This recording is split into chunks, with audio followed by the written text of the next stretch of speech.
So, calling the meeting to order. It's 12:03. Number 2 on the agenda is approval of the minutes, which we cannot do because they haven't been entered into Legistar yet. So we will approve those minutes and the minutes for this meeting at our next meeting, which may or may not be May 11th. Is that right? That's right. We're still tentative on that. There's Liddell and Samba. Okay. So public comment. We have one public comment, Carl Lansness, wishing to speak. So come on up to any microphone. Anywhere? Okay. I'm gonna Yep. sit, stand, dance. But we need a microphone because it's being Oh, videotaped, okay. yeah. I can sing. I've just got nudged to come here to express some just huge concern and call for discernment.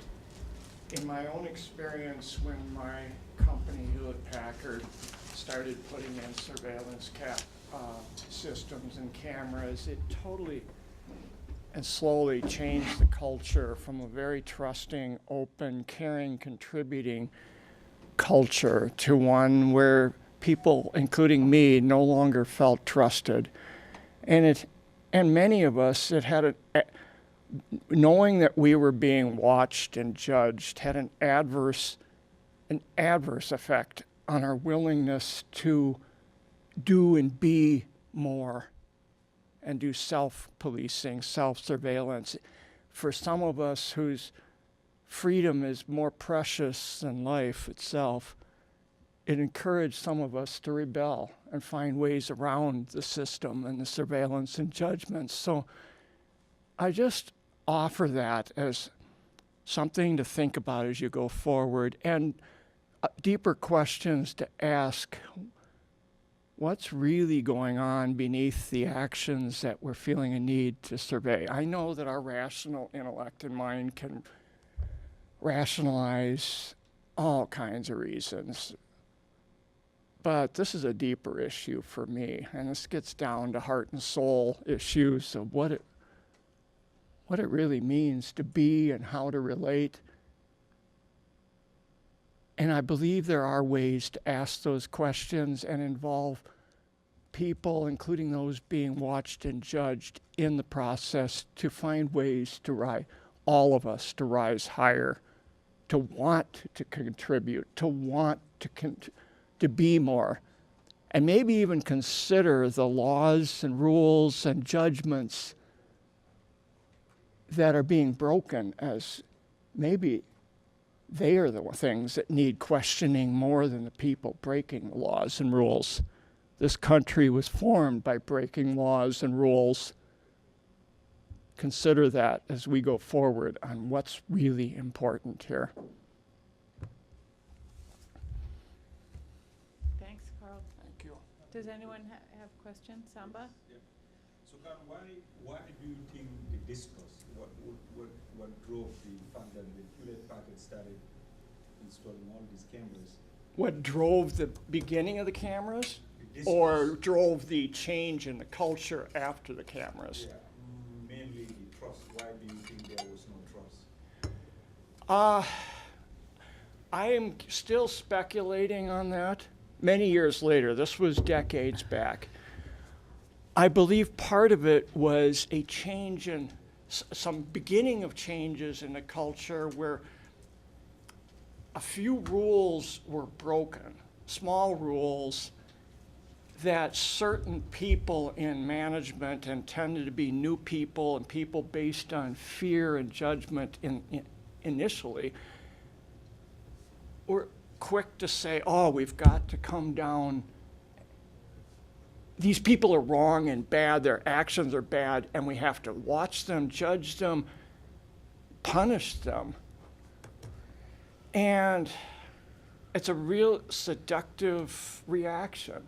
And it started with just a few convincing managers.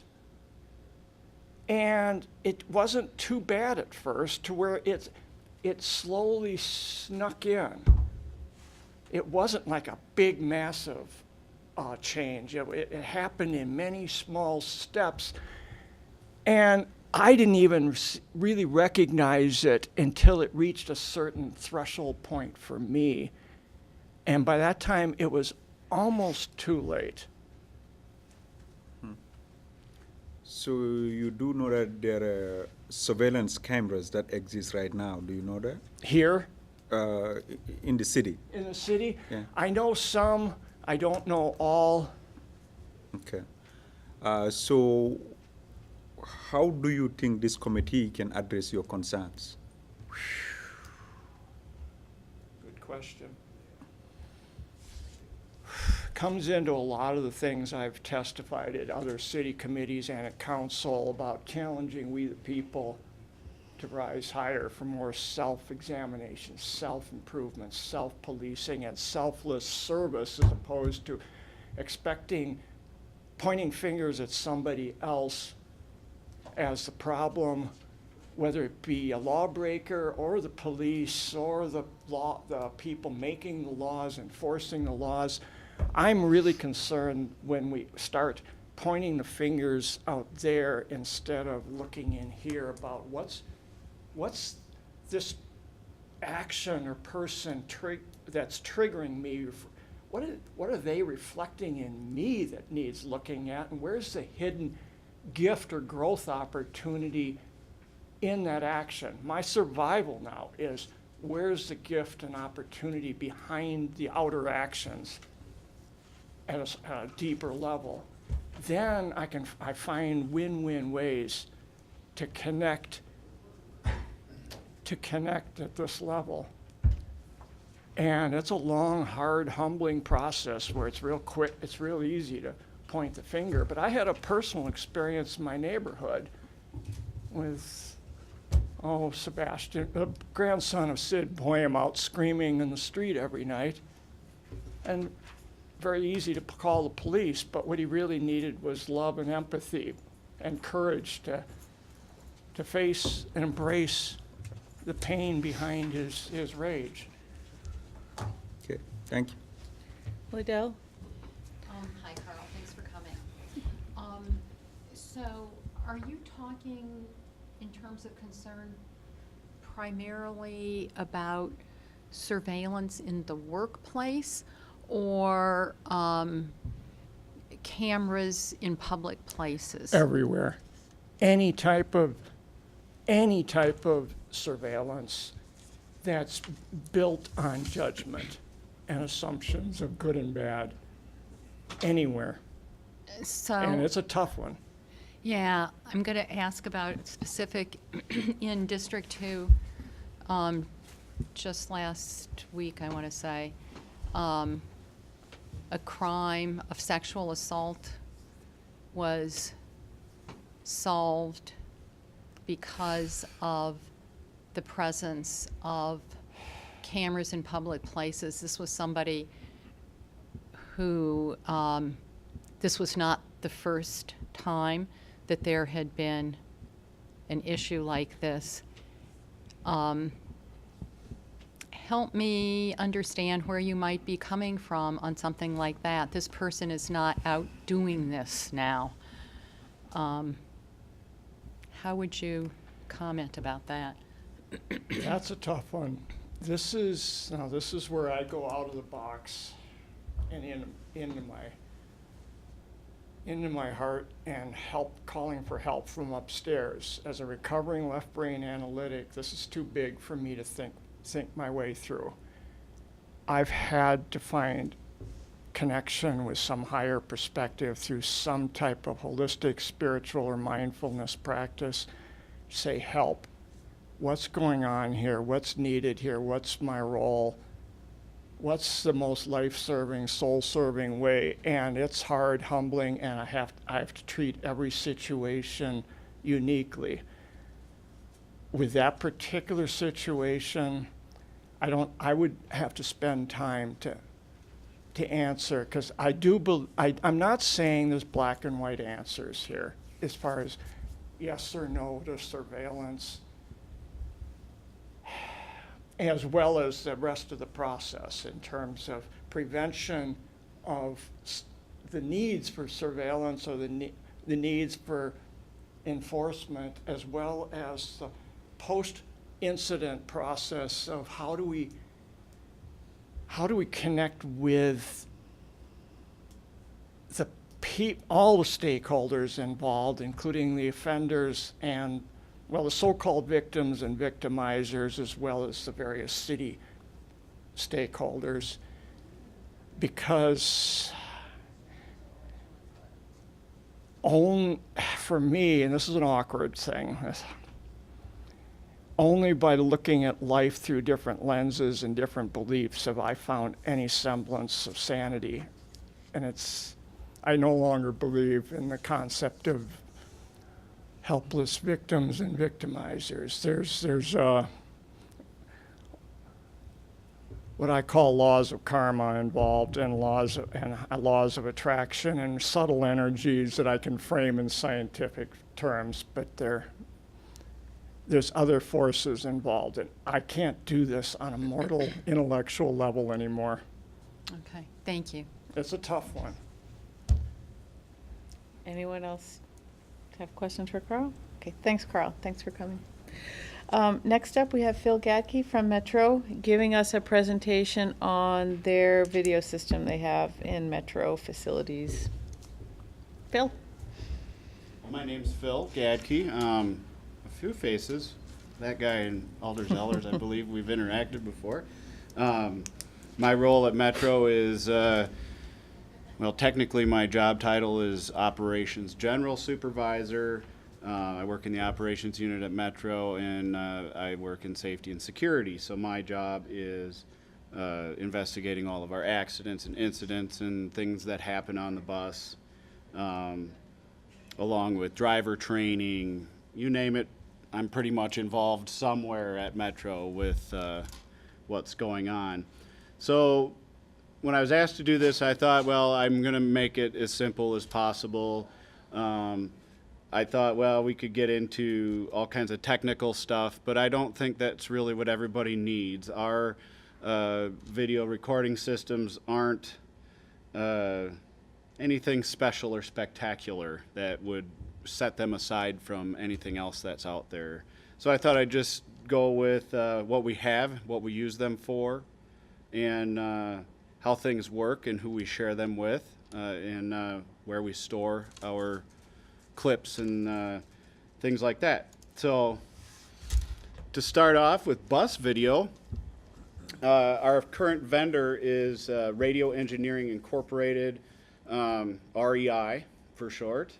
All of our buses are equipped with video and recording capabilities on hard drives like this. They are not networked with anything. Each vehicle is standalone. So if we need video, we have to physically go out to the bus and pull this hard drive out of it and plug it into our computer and get what we need off of it. So there's no network connection to buses at this time. All buses have between 5 and 8 cameras. It depends on the age. As time goes on, obviously with technology, things get better. The DVRs have more capabilities. With the buses, all buses have 4 interior cameras, and we'll look at that later after the PowerPoint's done. I have some clips and things we can look at so you can see what we see. All buses have 4 interior cameras. The older ones have the 5th exterior on the outside, and some have 2 on the outside. And when we get up to 8 cameras, there's actually 4 cameras on the outside of the bus that are in the rear facing forward and forward facing rear. It's really great for accident investigation and turning movements and driver coaching, things like that. I can see right what how the driver is setting up their turns, things like that. It works out really nice. And there's also the interior cameras all have audio recording. I didn't note that on there. I apologize for missing that one. Either 320 or 500 gigabyte hard drives are on our vehicles. If the hard drive is not pulled, after a couple of weeks it overwrites. When the hard drive gets full, it just overwrites. So most of the time when we pull a hard drive, we're only looking at a couple of weeks worth of video, depending on how much the bus is used. If it's a older bus that only goes out for 4 hours a day, it's going to have more video on it or more days because it's not using as much recording space. In our bus usage for bus video, accident investigation is probably the biggest one. School day issues. We'll get into the school district in a little bit with who we share with, but we frequently work with the school district resolving issues with students on buses for our supplemental school service. Driver coaching. That's a big one. When we see whether it's observed by a road supervisor or the public or however it may come in, and we see a driver doing something they shouldn't, we can use the video as a tool both in demonstrating how it's supposed to be done and maybe this is where you went wrong and what do we need to do to help you fix what's going on. You know, do you need some more training, things like that. Customer complaint resolution is a big one. I can use the example of Alder Zellers, who saw one of our buses run a red light, and I was able to resolve that using video. Based on what she said, she was fabulous right on with her time, and we went back, and sure enough, we ran the red light and was able to resolve that right away. Work comp is another one. When a driver has a work comp claim in their vehicle, we do pull the video for every work comp claim to verify that it actually happened. So that's another, it's not detrimental to them, but it does play a role in that investigation when they have that claim. And then of course driver training. We use our own video for new driver training and any drivers that may need refresher training, or a refresher training program as well. A lot of times we'll use our own bus video for that, and it really helps them to see, okay, this can happen to us. You know, this isn't some statistic from CTA in Chicago. This can happen to us. So that's just a little quick on bus video and what we use it for. Facility camera systems. Currently we use the same system as the rest of the city, street cameras on exact Q vision, and that's supported by IT and maintained by city IT in our facilities. We have cameras at all transfer points inside our garage, operations, shop, and administration facilities. Everything is posted. People are aware there's cameras.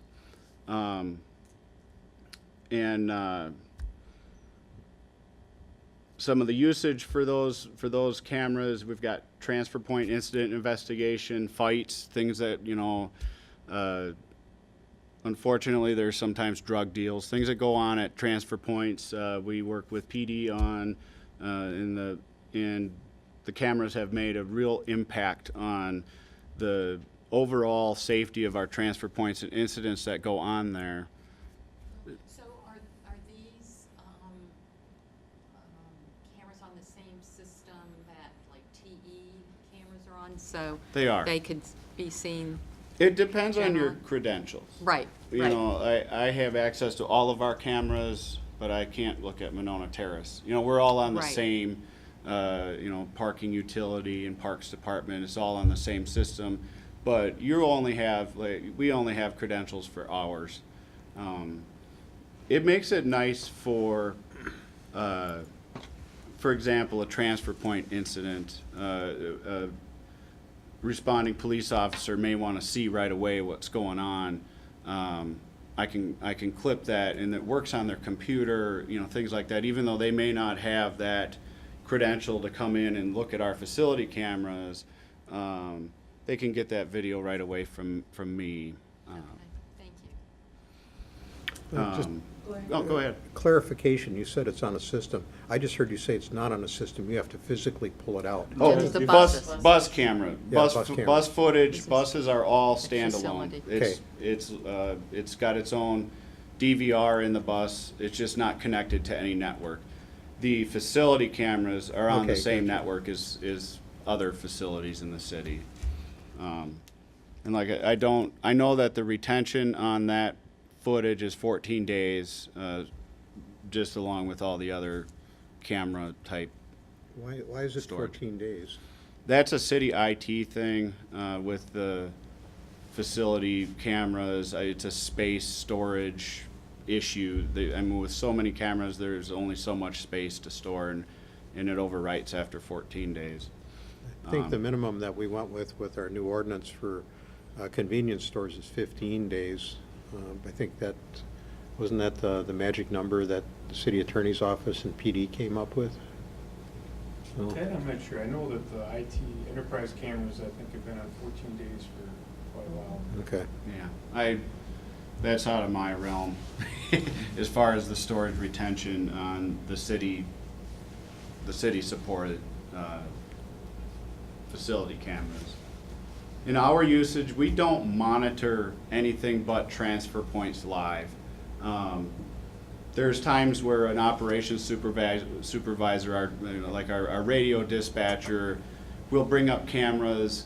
If a driver reports, calls and says there's a fight at the west, our dispatcher is going to bring that camera up live and see what's going on, so she can report directly to 911 saying, this is what's going on. These, we can see it. But the rest of our facilities, we don't monitor live based on our video usage policy, which I also have, and we can look at later too. So other things that we use the facility cameras for at say our operations unit, resolving employee disputes, harassment claims, things like that that may take place between two employees or a supervisor and employee. It can be something as simple as our scheduling, daily scheduling is very tricky for our extra operators. They may dispute what a supervisor told them for a report time for the next day. And that determines, well, if we made the mistake, you get paid we made the mistake, you get paid because you didn't show up for work, because we told you the wrong time. However, if we told you the right time, it's your responsibility to make sure that you report at the right time. So you're not going to get paid for that piece of work you missed because, you maybe jotted down the wrong time on your piece of paper. I don't know. So we use it for things like that as well to resolve, and it's clear-cut evidence for resolving those disputes. Not all facility cameras have audio. Another? How does the cameras help you do that? We can go back and review the area that drivers report to, and I'll show you. I can't show you live because I'm not connected to a network, but I did some screenshots from this morning of our facility cameras. So, for example, a driver gets into a dispute with a supervisor. The drivers report to a window, and the supervisor's on the other side of the window, and that's where they book the work and tell them their schedule, things like that. If there's a dispute, we can go back and review and see, okay, the supervisor told the driver this, and the driver told the supervisor that, and it eliminates the he said, she said type thing with that type of dispute. So your schedule is not electronic, is verbal communication? There's no punch clock. Okay. So, When you all report- these cameras have audio as well? Not all. But those ones do. There's just a select few. I want to say there's only 3 or 4 cameras that have microphones nearby. That's the microphone is separate than the camera. There's not that many. And it's in areas where those likelihood of things and issues come up for audio. But like I said, it's against our policy to monitor that system. And as far as the facility at our operations and shop maintenance units, there's not that many people that have access to those cameras.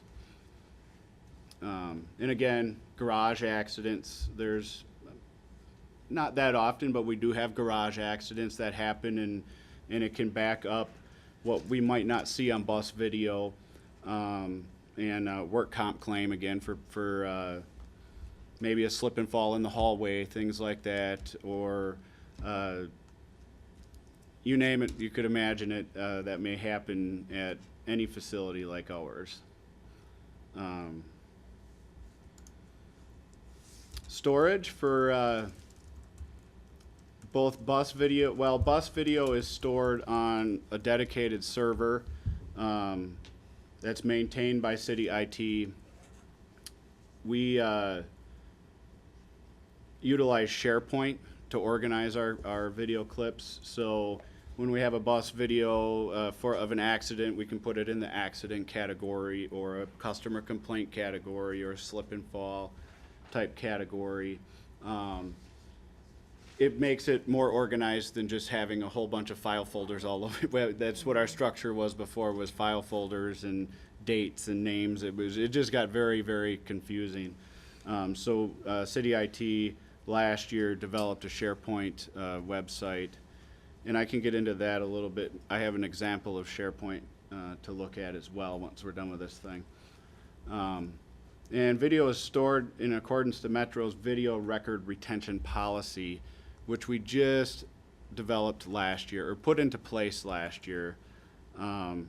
Previous to that, we didn't have a retention policy, so we were storing all of our clips indefinitely. We had clips back to 2006 that, and the reality is, with, say, customer complaints, which generates a lot of little clips, after we do the complaint and work with the driver, that's the last time we ever use that clip.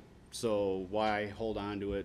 So we're now deleting, but I have the policy as well that we can look at once this thing is done. Phil, can I ask a question? Yeah. So you're saying that when you have an incident on a bus, you'll take the data, the video recording from the hard drive there, and then you'll load it up into the server, and that's really the only time something is added to. Not the whole thing either. Right, we, just the we clip. just save, if it's 5 minutes, if that's all we need. Okay. We clip 5 minutes out of this thing, and then this actually goes back into a stack. So once we pull it out and view it, the likelihood of finding it again is pretty little, because we don't track where this goes. It would be impossible with all the hard drives and things. So it just goes back into the pool, and we use it again to, swap. Because when you pull one, you have to put another one in. And then how long do you keep the files on SharePoint? Are those indefinite? No, that's part of the retention policy. Most of them is 1 year. Okay. Accidents and work comp is 4 years. Okay. And I'll get into sharing is after who's got access.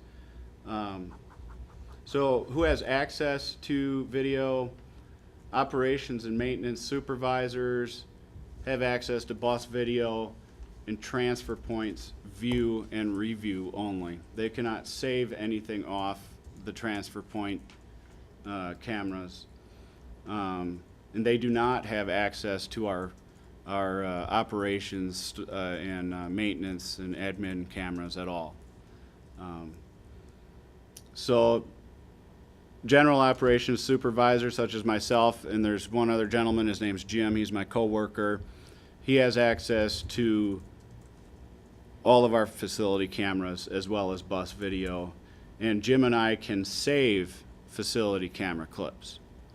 And then obviously my manager and Chuck and Crystal and our IT guy, Dave, the IT manager, would also have access to those clips, or those credentials for our facility cameras, I'm sorry. But they're really, as far as the frontline supervisor, they're limited to just bus video and transfer point public video. We do also have access to street cameras that aren't in facilities, and we use them for traffic it's amazing how helpful it is for traffic. And if there's like an accident at Whitney Way and Mineral Point, there's a camera there. It's a major bus route. Our supervisor can look at the Mineral Point and Whitney Way camera and say, okay, I need to put all my buses over here because they're not going to be able to get through, and then we can see when the street is back open again, you know. So how do you know to look at that? I mean, does somebody call you and say? A driver would Driver will let report, you know. Yeah. you know, that I'm going the other way on this, and there's a crash over here, we're gonna have issues. And that way we don't have to guess, you know, we don't have to just say, And then you can "Oh." access and take a look Yeah, and we can say- take a look if there's a camera there, it's great. As far as seeing because there's times where if the accident is fresh and there isn't emergency responders there, we can still get through. But then all of a sudden there's 2 fire trucks and an ambulance, and they close the rest of the street. So there's situations like that where we find them really helpful. But again, we can only view that. We don't have rights to save things like that. Who do we share video with? Other government agencies. Both bus and, you know, rarely do we share facility video at all. Law enforcement would be a more facility video if something happened at one of our facilities. But bus video we'll share with, say, traffic engineering has a concern about a turning movement, and we're trying to work something out. For example, the turn at Webster and East Wash, where the new hotel came in, when they first put it in, didn't work for us. So I had to bring some bus video to Mr. Dreyer and say, hey, we can't make this turn. Can you help us? You know, we're gonna run into something here. And so it was that, you know, it's really helpful for them to actually see it happen rather than just having a guy going, this doesn't work. And then law enforcement agencies, not just MPD, UWPD, we work a lot together. They're a big partner with us. We have campus buses out there all the time. We have found a few bad guys with UWPD. It's worked out really well. Our insurance companies, Work Comp, WMIC, and Transit Mutual Insurance, we share directly with when it comes to accidents and work comp claims. School district, and that's just with principals. We will share video with principals. It gets really tricky with the school district because it's almost a relationship building with them. Buses aren't their jurisdiction, and we can't know anything about students. So when we have a problem student, maybe, well, for example, there's one right now at Hamilton who's been fighting that we need to do something about. I can't go, you know, pull the kids past for a week because I don't know who they are, even though they're in violation of our code of conduct. And they need a consequence of some kind. So we try to work with the school district to help us identify, and then they act for us in implementing some consequences on the bus. And it's worked out really well. And we also will share with the general public. If you can submit an open records request for any bus video that you want, just give us a time, a bus number, a route, and we'll get the video for you.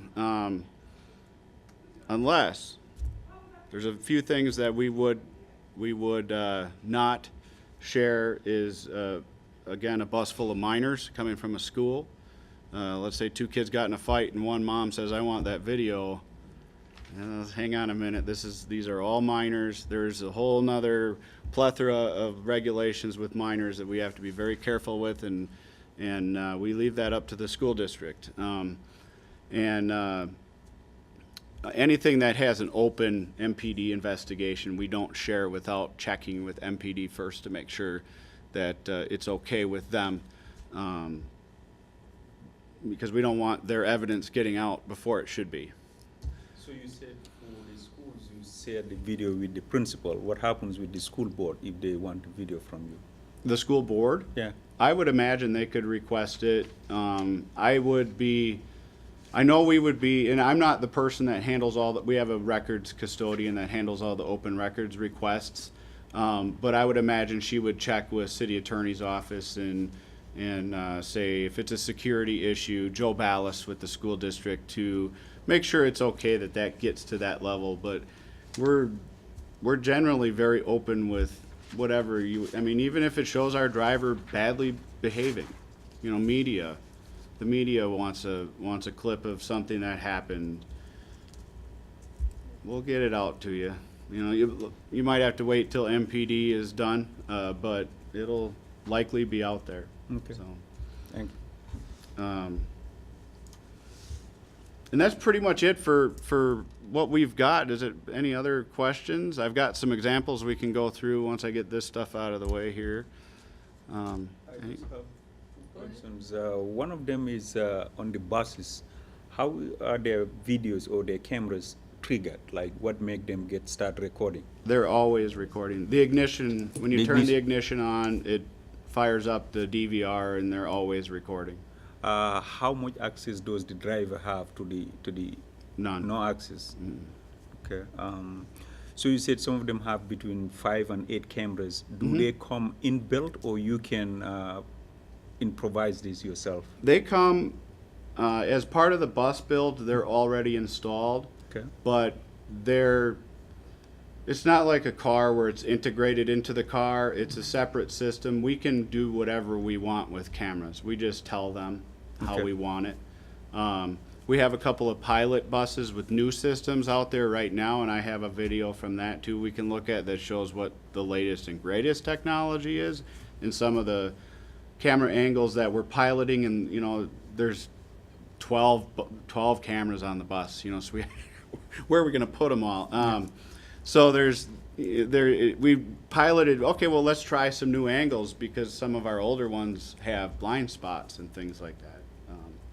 So we'll take a peek at that too. But yeah, it's completely up to however we want to put where we want to put the cameras. Okay. Thank you. Is there a way that cameras can continue operating without the bus being turned on?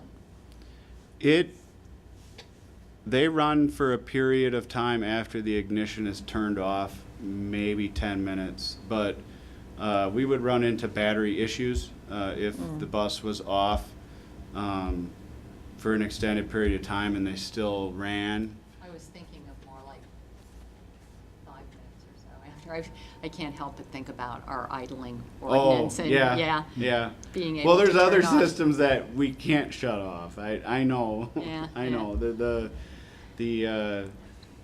The GPS data and the radio is all integrated into the bus. And that goes off when you turn it off? Yeah, when you turn the bus off, and then all of a sudden we wouldn't know where our buses are anymore, and wouldn't be able to okay. communicate with the driver. But I know what you mean. Okay. It's thank you, Phil. frustrating. But electric buses are on the way. They are. We have Yes. 3 coming in 2020. Hopefully, it'll be really cool. I was in Nashville, and Nashville is there at the time. We were running 4 Proterra electric buses on a free route in downtown. And when I saw that, I said to my wife, "I gotta ride." She's, oh my God. So I rode around on the bus. They're really cool. So, A busman's holiday. Sherry? bus. Yeah, I just have a question regarding your older buses. You said there were 4 cameras on the older buses. And are those used for the school district, or are those in circulation in general? They're all over. Okay. As buses age, they're used less and less. Kind of like us, I guess. As we get older, we slow down a little. So our mainline brand new vehicles, they're going to be out 19, 20 hours a day, all day. They get relieved, the drivers relieve other drivers. They don't even come back to the garage. Our older buses, we have buses that go back to 2002. They're only used, they go out in the morning and go do a little short piece of work for peak hour and come back and then go out again. You know, they could only be 3 hours a day, maybe, you know, with just a short amount of running.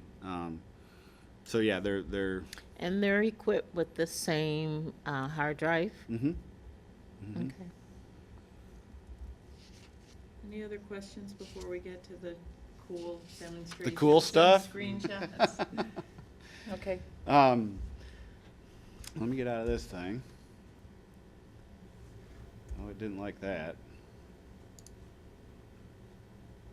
Oh, end slideshow. There we go. I got it. So I'll start with bus video. Is little. There we go. This clip is from bus 866, which is one of our older vehicles. This is an older bus on a school Dodger. Just to kind of demonstrate that the camera angles and the video quality is not that good. This vehicle does have 5 cameras on it. There is one exterior on the passenger side, but when you save these, it doesn't save the 5th camera unless you tell it to. So I brought a hard drive to actually plug in and play with the 5 cameras, but I forgot the cord to plug it in. So I apologize. We're only going to watch 4 cameras on this bus, but it does demonstrate. And I don't even, there may have been a fight or something on this bus. I don't recall why it was there. It was just on my, it was just a clip. Oh, this gal right here, she's going to get a little feisty. There it was. Oh, in the back there. Yeah, just some, well, actually, it was right in the front. It was just a bullying. There's some bullying going on. So with this particular clip, I uploaded it to the school, and they were able just to work with the students on, you know, there wasn't a fight, but we don't like to see bullying either. Bullying's a big deal to me, and so I try to get assistance with, you know, at least letting them know that this is going on. And then, of course, yeah, there it was.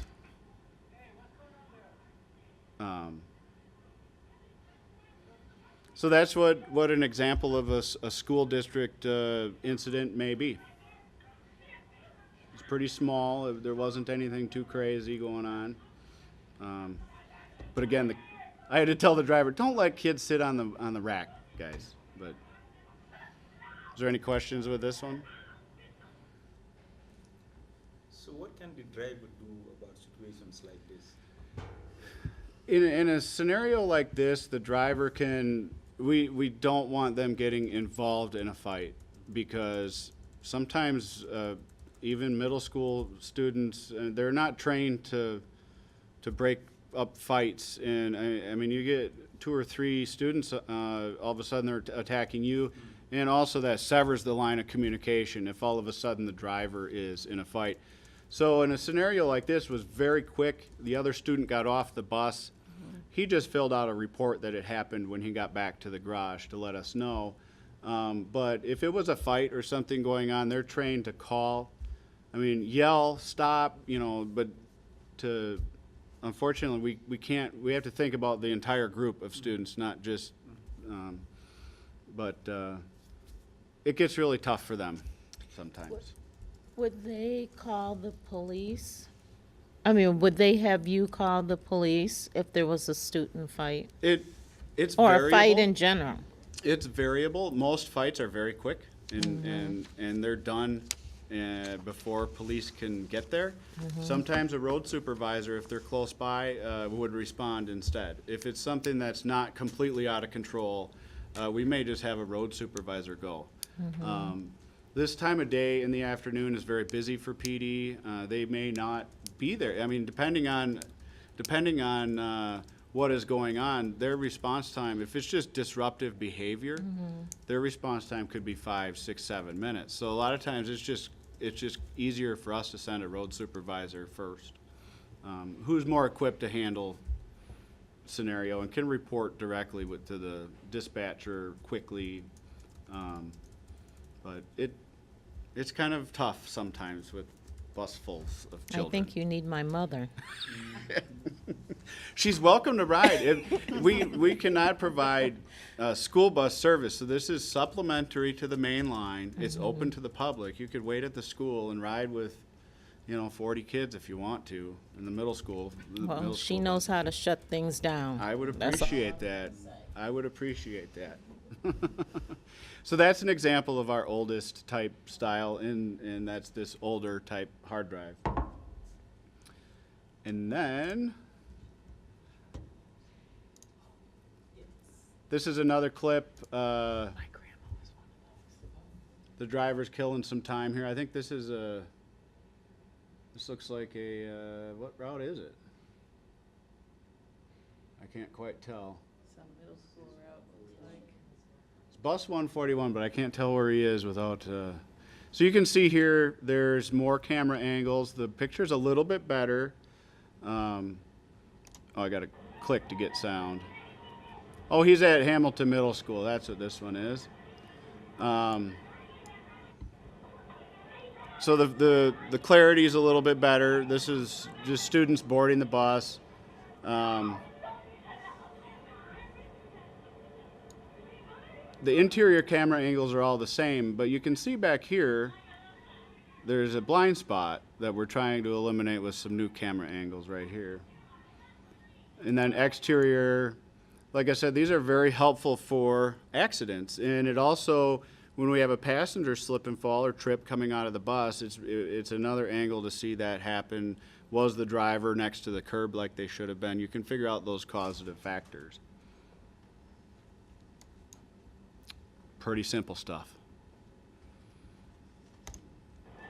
Any questions on the new stuff?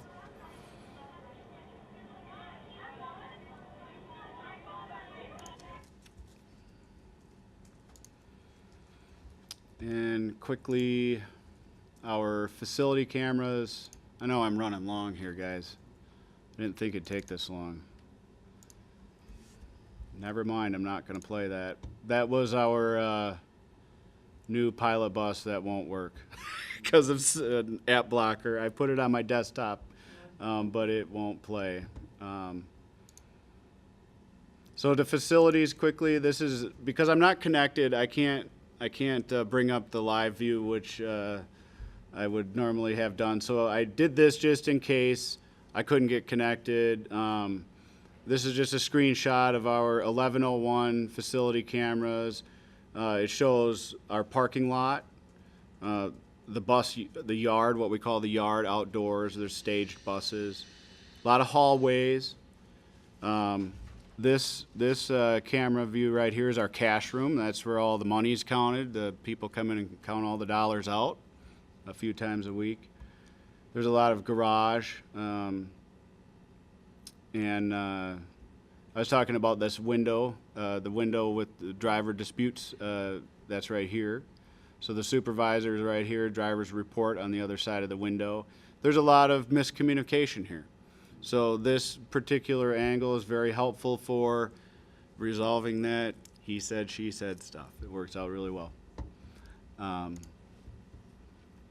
Anything on facilities? The cameras are nothing really any different than street cameras. And here are our south transfer point, east transfer point, and north transfer point camera angles. Just all pretty much the same thing. We're angled on shelters and curbs, just open areas in the transfer points.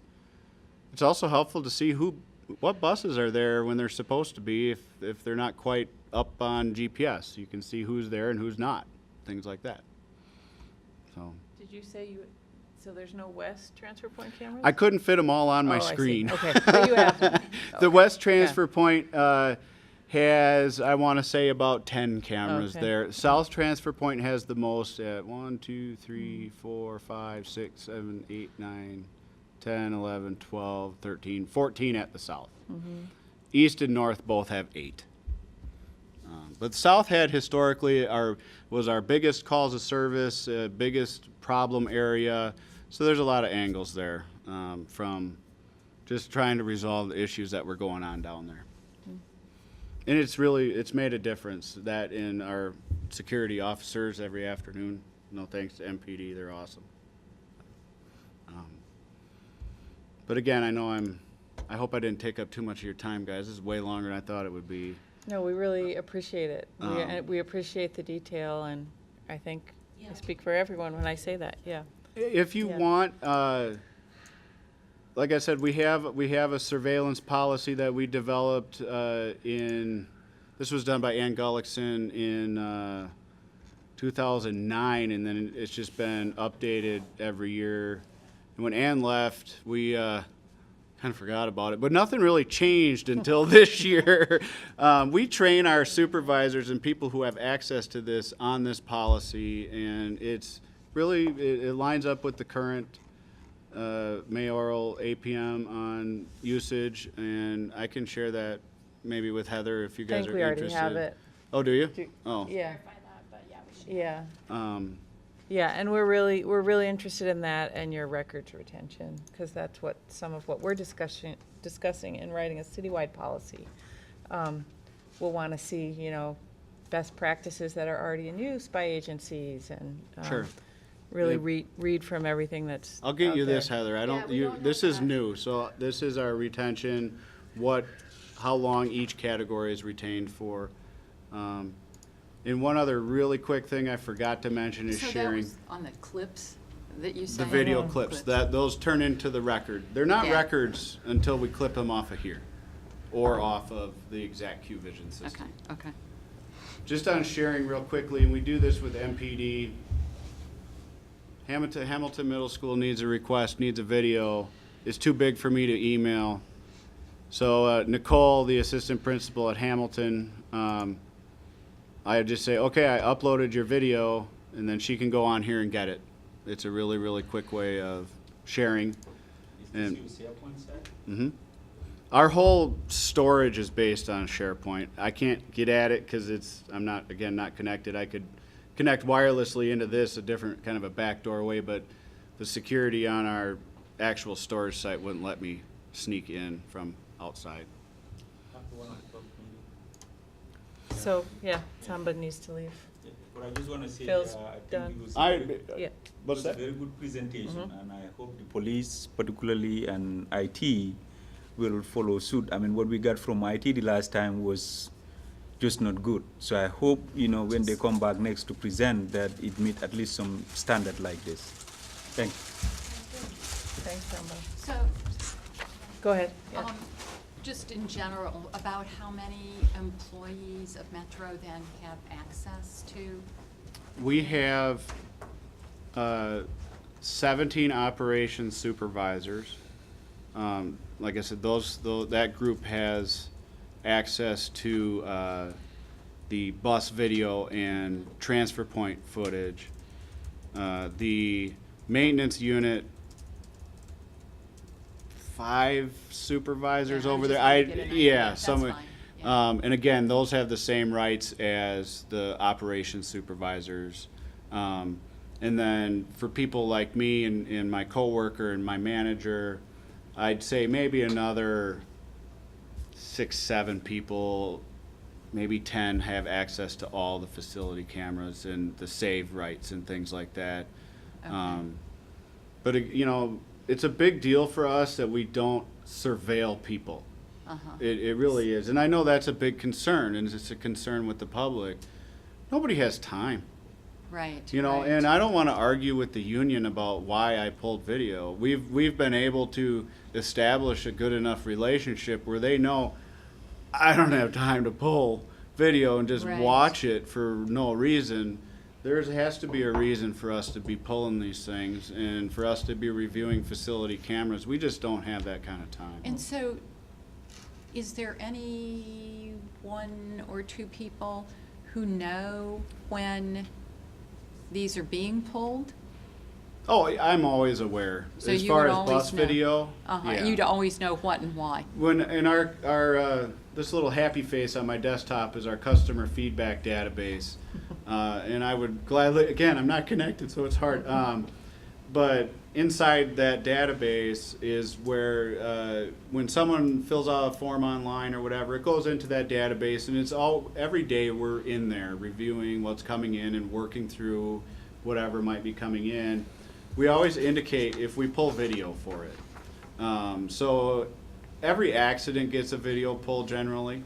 And the feedback database indicates as well, there's a video pull on this one because of this we needed to look at, or, you know, so it's really obvious when. So you would know if the bus video is being pulled, and you'd know when facilities are being looked at, or no on that? The facilities, like I said, the transfer point cameras and some street cameras are the only ones that they can look at, and they cannot save anything on those. I can save, but the general group of people who have access to it cannot save just off. Look They at can it look, live. and a transfer point is a public place where our well, it's technically a facility, but we allow them access to that because of that response. If they need to, if they're on the phone with 911 with something going on at a transfer point, it's easy for them to communicate. The facility is a workplace, you know, a private. We don't want everybody looking to see what everybody's doing. And because of that reason, we don't grant access to, you know, office, hallways, things like that. It's just not needed. And so if there was something did happen at a transfer point, then you would communicate with IT to save that? I can Video? save transfer. Oh, then point you for can save it. I can save it, and that would also go into our, you know, storage with any pertinent bus clip. Or be sent to MPD? Right, or right directly to MPD has access to a section of our server. Okay. So when they have an issue, here's the case number, and then they can find it. Okay, Yeah. okay, thank you. So, that's new information to me. So MPD's access isn't just to what you share, but they can just look at your whole server I have of to files? put it in their section. They don't have access to our entire server. There's a folder They have in like a there. SharePoint folder? It's not SharePoint yet. It's old school. It's you know, I don't know how it's technically all divided up, but there's a folder where they can. I see. I have to put the clip in there. I still retain the clip as well, but if it's something that car accidents are simple Yeah. ones, where so-and-so officer would like to see what exactly happened. I'll say, okay, and I've got they'll give me the case number, I'll have the date of incident and the case number, and I make a folder in their section, and they can see it. They can't see all of our storage stuff. Okay. It's just a little section with Incidents that you know they're interested in or might be interested in, you they put- have to request it from me. Okay. And the thing is that the only reason that we do that is because they're too big to email. Yeah. And we were running DVDs all over. We'd burn DVDs, and I mean, we're going to the south, going to the east, the west. I mean, just all these DVDs. It's just a total waste of time. So IT was kind enough to figure out a way to bring, you know, without getting into other people's business, a little spot to put those clips for them. But Go ahead, Liddell. And this might be a question for MPD in part two. So if there's a serious incident, crime, whatever, and MPD is looking for any video type footage around that, and they give you kind of the parameters of the area and the general time period, then would you be looking to see what bus might have been going by at that time and then providing that absolutely. to MPD? We do Okay. that with GPS, so I know, I can see what goes by when. I can give you an example. There was a guy named Larry who was murdered in his apartment on Sheboygan Avenue a few years ago. I actually knew him because he was a bus rider when I was a driver. Very nice man. And we knew that the suspect boarded our buses based on the fact that he was using Larry's bus pass, and he had a GPS tracker and things like that, and was riding around on our buses for a week, or maybe 2, I don't remember now. But we pulled as much video as we could getting this suspect because it was possible that he was disposing of evidence on the buses, you know. So it was that relationship that, in all of the proof that helped convict this guy for murdering Larry. You know, there was a lot of video pulled, and it worked out really well to the advantage of everybody. You know, everybody in the community. This bad guy is now, you know, where he needs to be. But, yeah. Any other questions? Thank you so much, Phil. Anytime. It's always fun. Gets me out of the office. Get out of the office. Nobody knows where I am. I know. No, I'm kidding.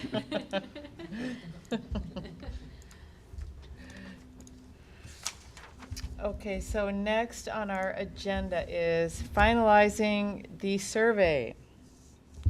So Enos had to leave, but I got word from him earlier this week that the mayor's office was fine with us, with the survey as it is now, with the final version.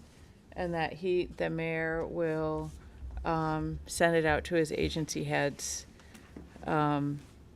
So if there are any other, I mean, this is last chance for making any changes, but I think we've worked on it a lot. You know, I looked at it and I'm fine with it. I have to admit, I did not look at it either. so I'm fine with it. Because at our last meeting, we were, Thank you, Linda. yeah. I rely on you. Because I think we really weeded it out. Yeah. And it was fine for me. Okay. The only thing to tweak is the due date. Yeah. Yes. We got the original due Yes, date. because we Yeah. said 60 days, so And it will push it forward 60 days from whenever it goes out. Yeah. Yeah. Okay. So I guess this is listed on our agenda as an action item, so we should vote on it. All in favor of sending this to the mayor's office? Oh, yeah.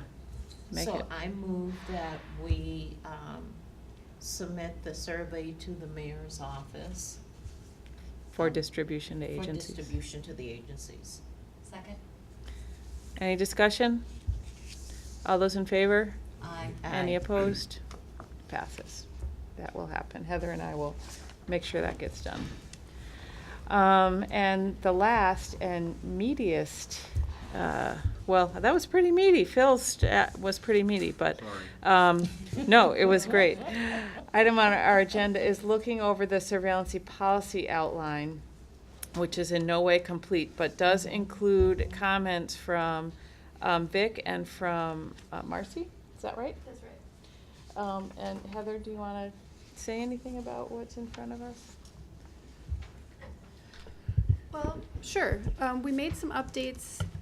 We had a meeting April 13th where we extensively discussed the definition of surveillance technology. We tightened that quite a bit. You see that all on the first page. I think that the comments that we received from Marcy and Vic in some ways are complementary with one another, and they have similar concerns. I think one of the main questions when I was rereading Vic's comments today, I think one of the main questions is basically how do you want to handle things like exemptions and sensitive technology? So the way I framed it in the document here is creating separate sections for those issues, but it seems to me like, and you can comment on this, Vic, if you like, but it seems like you're looking for more, either more cross-referencing or more language in the other sections of how those relate to the sensitive provisions for sensitive technology. I think that's probably the big theme here. Vic asked for clarification in several areas related to the approval process, and both Marcy and Vic had some questions about the burden of work related to the community engagement process. So I think the work group here should really sit with all these major questions and decide how you would like to treat those proposals. And I thought we had already, did we already have a section on a special Yes. section on exemptions, and then we Yes. added one on the process for sensitive? Yes. Or was that, That is correct. So the that last, is its own thing? Yep, the last section on page 10, it's section number 7, Yeah. is a whole completely separate process for sensitive technology. So I think that it's an alternative process.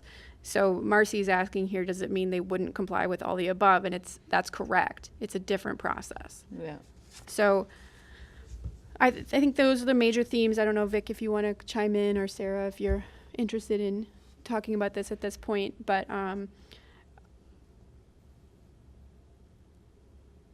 it's not clear to me that there's a legal issue with the way it's framed here. And Marcy will, once you're comfortable with the principles in this language, then this would go to the city attorney's office, and they would make sure it's all sound legal writing. So I think the real questions are, how robust of a process do you want to create, and what are the essential elements of that process? These are just proposals based on what we've seen other cities do, but it's totally at your discretion. On the, this proposal for the Sensitive Surveillance Technology Oversight Board, this was something, I never really envisioned something like that. And this is a topic that the mayor particularly said he wanted to think more about and discuss with us directly about how that, because it is sensitive technology, and because it is, there are reasons why we don't want it to be subject to open meetings and public record requests. How formal should it really be? And should it be a whole thing? So I think this for me is something that we're gonna have to innovate and create ourselves with the mayor. Right. But I think one kind of principle that I think is important is that at least one member of the council be involved in that. I don't know how formally, but at least I think our branch of government needs to have at least one person aware. But how that looks, I don't know. Are you talking about the setup or the ongoing monitoring of sensitive information? I mean, are you I think talking for about sure the purchase, for sure the purchase. I mean, and the ongoing, I think, is we can discuss. Okay, that's what I was getting Yeah. at. To me, they're two distinct things. Yeah. And I'm agreeing, and, I think that the latter is very important, and I'll use The the ongoing, example. you mean? Yeah. The ongoing. The ongoing, because one of the issues, at least in my mind, that I see has been one of the major roadblocks to body-worn cameras is, what about sensitive population, sensitive information? And I think that needs to be addressed on an ongoing basis, that if that issue is addressed, that's going to solve a lot of problems. So, to I think have that's somebody. different, though, than, we're talking about sensitive technology itself, not sensitive data that's collected by regular technology that we know exists. Well- But that is also a Well, point. there is technology that we're aware of. Vic, were you at the, when Motorola put on their next generation of surveillance and anywhere. There's a next generation of technology that will have different kinds of cameras, body worn and car video and different kind of communications that work seamlessly with radio transmissions. So, for example, if an officer pulls a gun, certain things happen, like the OIC is alerted and the cameras are activated. So I think that technology would have a part of it, and I'm not sure if you were aware of that technology. I think we would deal with that with the records retention, who has access when, but this. Maybe I'm overthinking it right now. No, I don't think you are. I mean, that's what we're here to Yeah, think that's about. what But what I'm talking about is this last part of the policy that has to do with, It's The- unclear. I mean, Yeah, I think yeah. Alder Skidmore is right on target that it's unclear when you say sensitive information that could be seen Yeah. as, what's recorded under other things. So I think we need to make sure that's, the language is tightened yeah, up that around language that. is And- clear. and some, Pardon? Sarah, could you come up to the table with us? Just sensitive information and data. Yeah. It's very broad. Mhm. and Yeah. I would certainly come up with a much more defined, if it's surveillance technology, then that's what it should be called. Yeah. yeah, I think that Yeah, gets to the. I think, the title is. Because when Carl was pontificating, it's, well, Big Brother's watching, maybe, and I think we need to be clearer rather than less clear. yeah. If we could be more precise, then it's going to answer questions, so.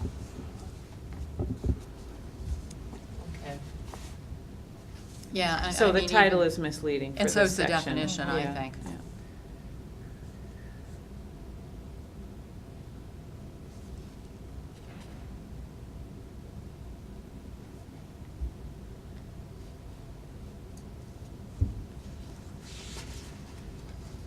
Because there's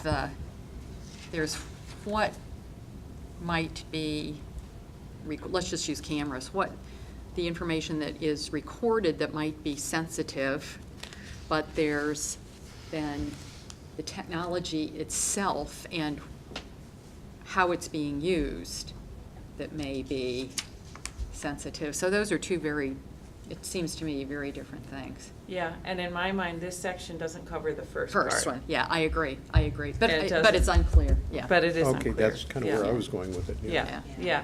The first part, I think we have to deal with around access Yes. and records, retention, who has access, et cetera, in the larger general policy. And with a case of a body worn, maybe when it's turned off. Right, Yeah. yeah.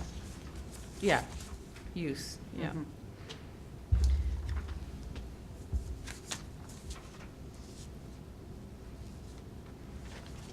So can we look at this more, or is this an action item? This for is not today? an action item at Good. all. Good. This is just, we're Well, I just hope seeing so. it, Okay. and we haven't heard, Sarah, I don't know if this is the first time you're seeing this. Yeah, I got it Yeah. earlier. I was just going to ask Yeah. Heather, have you heard anything from IT at all? Yes. So Herb made a very interesting comment, I think, on this generally, which is that we should be thinking about how racial equity and social justice analysis plays in here and Yeah. when that needs to be utilized. And that was his general comment. And so I definitely think that the work group should think about that. I wanted to mention just quickly that, so in the framing of the outline, the way that data management is addressed here is on page 3, that when a department seeks approval, they are providing a description of the technology, that's A, a surveillance use policy, that's B, and C, a clear use and data management policy. So that's where the data management, retention, all that information from each department for each technology would be at least summarized and provided to the oversight bodies. We kind of had a snippet or a tidbit from Metro when they were talking about, oh, here's our 2-page policy.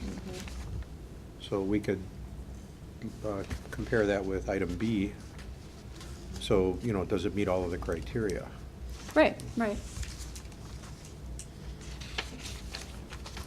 So, but other than that, we haven't had more detailed comments yet from IT, so you're Yeah, I welcome definitely to would like to go spend through time with it. Yes, please, thank you. And again, Sarah, this is something that Heather has drafted for us based on what other cities have done and a little bit of our thinking around it, but not a lot of our thinking. So this is very much like, this is so far from final, it's not even funny. So Okay.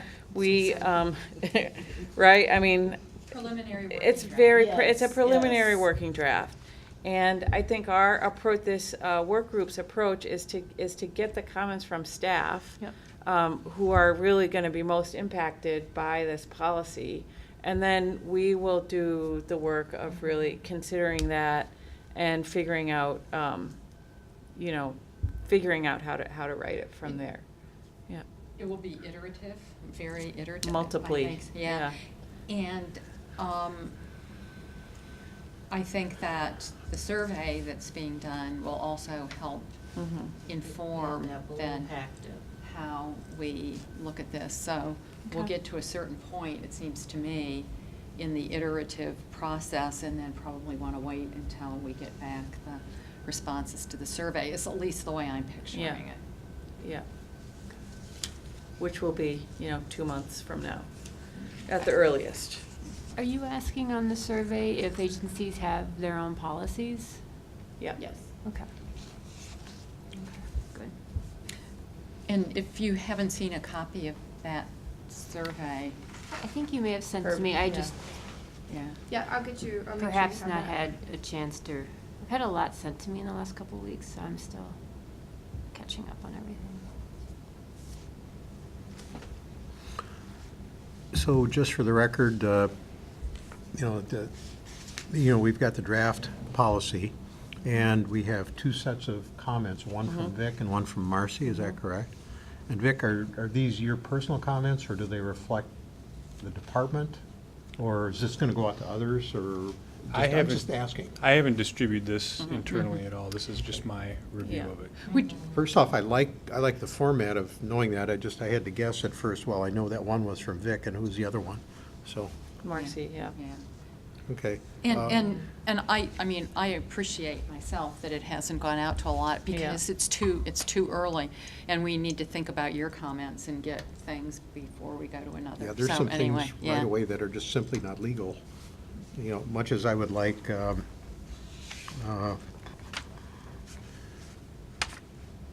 traffic control cameras, that's not authorized under state law. That's number 6, IVC, cameras installed pursuant to state law. Would Marcy be going through to just kind of do a first call of things that are just She very did. legal? Yeah, She did highlight Yeah, so she things- said Yeah, that you she can't said use things that we those. can't do. Oh. Yeah. She noted I'd those. love to do Yeah. it too. Yeah. They do it in Australia. For example, both Vic and Marcy noted that while I think it's, definitely Seattle and one other community had stated that, a violation of this ordinance is a misdemeanor, Marcy says that that's inappropriate for how ordinances work. that we That's can't where do I that. was going with this. So she, in her analysis, did note where that was not possible. So I would say that the very first draft, some of these sort of things can be culled out so that we've got something a little tighter to work with. But I think it's a good first start. I do too. Yeah, and really appreciate all the effort you put I like into it, it, yeah. particularly Vic. I like all the Yeah. comments. Yeah. And I would like more time to digest Yeah, the yeah. comments and everything. Yeah. And thank you, Sarah, for being here. Yes. course. Yeah. Happy to. Really, you're like the center of everything, so. One other quick question, so this is gonna be a policy, or is this gonna then eventually become an ordinance? The Yes. goal is to create an ordinance. Is to create an ordinance. The idea for our process is Mhm. to, first and foremost, Marcy her schedule hasn't permitted to attend many of our meetings. But we had hoped that by identifying the essential policy points, we could then hand her a document that she could turn into an ordinance with hopefully a lot of the work being done up front. So that's the process. We want to get all the policy items and then have her turn it into a legal ordinance, which I'm sure then will be iterated again. Okay. And And will be general, so won't try to like pick every department's particular policy points and put in the ordinance, but be general enough so that each department can create their own policies under it. okay, and then from that ordinance, are you gonna do some kind of APM with it? Probably the mayor says yes. Yeah, The mayor okay. says he's gonna do that anyway. Okay, okay. Yeah. And then from there, then we would attach the policies, so policies Yeah. can be ever-changing. Yeah. Okay. All right. Thank you.